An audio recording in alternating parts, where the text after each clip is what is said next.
This is Sky News at 9. You're watching the press preview, a first look at what's on the front pages as they arrive here at Sky Centre. And in the next half hour, we'll see what's making tomorrow's headlines with the entrepreneur James Caan and the journalist Amina Taylor. Good to see you both. It's not often, I have to say, that we start with the FT, but we've got to, haven't we, James, in all of this, because this has been the most amazing week for the markets. I mean, tumultuous to say the least.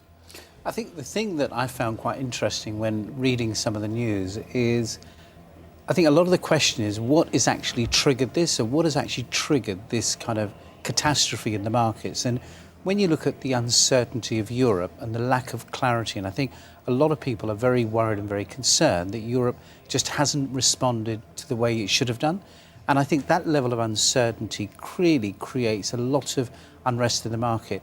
But I think the one thing that probably strikes out for me the most is you've got America right now, which has got a $14 trillion debt.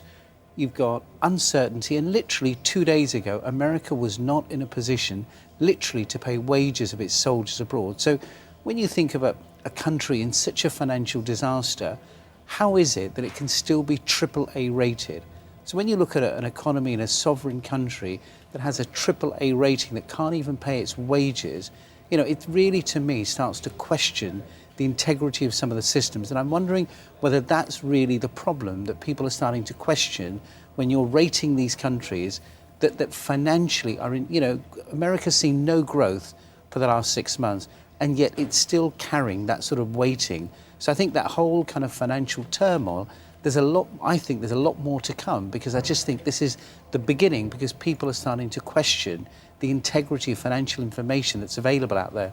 But there is something here also about ordinary people watching at home and thinking there are three strands to this story. One's a global economic crisis. Are we seeing a return to some of those dark days of 2008 when there was a run on some of our national banks that have been since nationalized?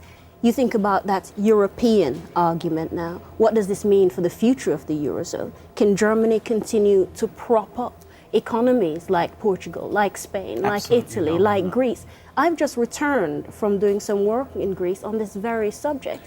And when you talk about the uncertainty on the street about public sector workers who don't know if they're going to get paid this week or not, it filters down really badly.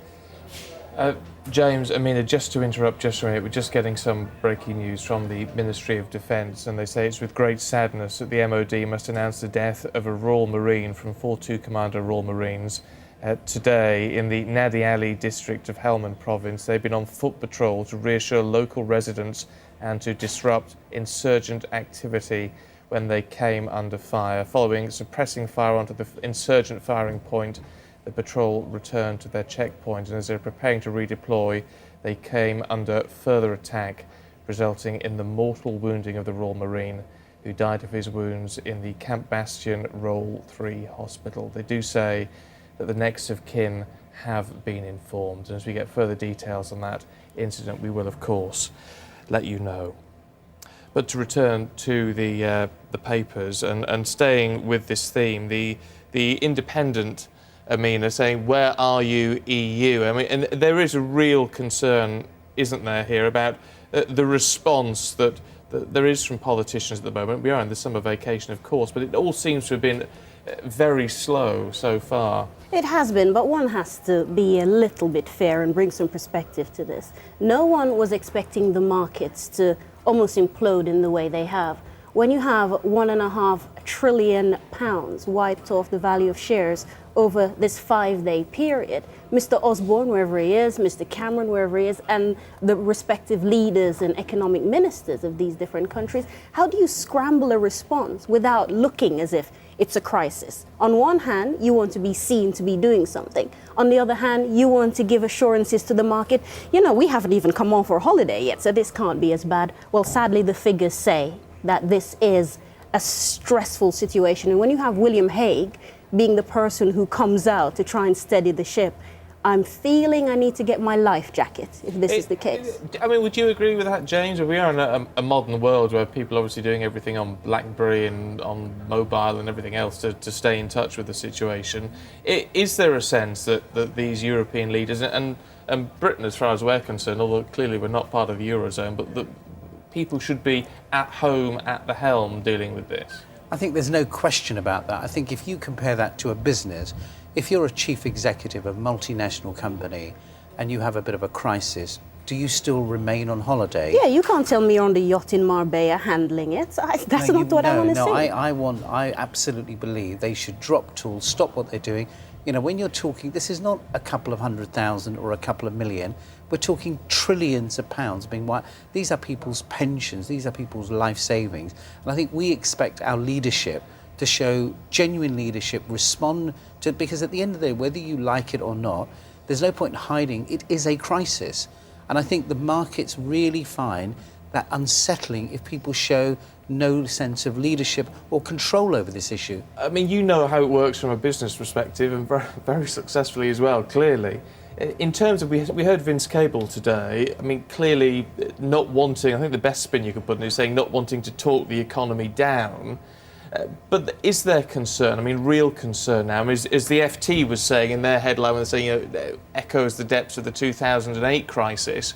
I mean, is there concern that actually we could be falling back into those sort of similar situations? No question, absolutely. I mean, I think all the indicators, you know, if you read some of the articles, I think pretty much all the indicators are showing that that is where we're heading. I don't see what is the catalyst that's going to stop that. I mean, you've got all the banks announcing, you know, massive job losses. Everybody's coming up right now, literally claiming 20, 30, 40,000 job losses, billions of dollars of losses. You've got the European crisis. You've got America, who literally couldn't pay its bills. I mean, this is serious stuff. But is it fair to say now, with 2 or 3 years perspective on this, that in fact we are now paying the price of bailing the banks out, of taking on that debt as sort of sovereign debt, if you like? I mean, is it a point where you have to say, if something similar to this was happening again, you have to start letting these banks, these big institutions, just fail? That's a really tough one, because, what happened with Lehman's, I think, was the catalyst that created an even bigger problem. And I think allowing financial institutions to fail, I mean, the question is, are we just going to make the situation worse? I think right now the issue clearly is that we haven't seen, we thought that the 2008 crisis, we'd fixed it because, we were printing money, all the governments were responding quite aggressively. We borrowed in the billions, and I think we thought that was it. The question now is, if you look at America, they've just literally sanctioned an extra $2 trillion. I mean, this is a huge, huge issue. Allowing banks to fail, is that the answer? I'm not sure, but that would be very drastic. It's not just about banks. It's not just about big commercial financial institutions. You're talking about states. Suddenly, the stakes are rather different. You're talking about Italy, Europe's third biggest economy. Could you sit back and say, sorry, Mr. Berlusconi, I know you haven't quite balanced the book, but we're just going to let you suck this one up and learn a lesson for everybody else to follow? I mean, I don't think we can. And I think especially for Germany, who have been propping this up politically, do they have more? Does the ECB have that depth of feeling about the Eurozone project to say, yes, we'll pump some more money into this? I don't believe Germany can. You can do Ireland, you might be able to do Greece, but you're not.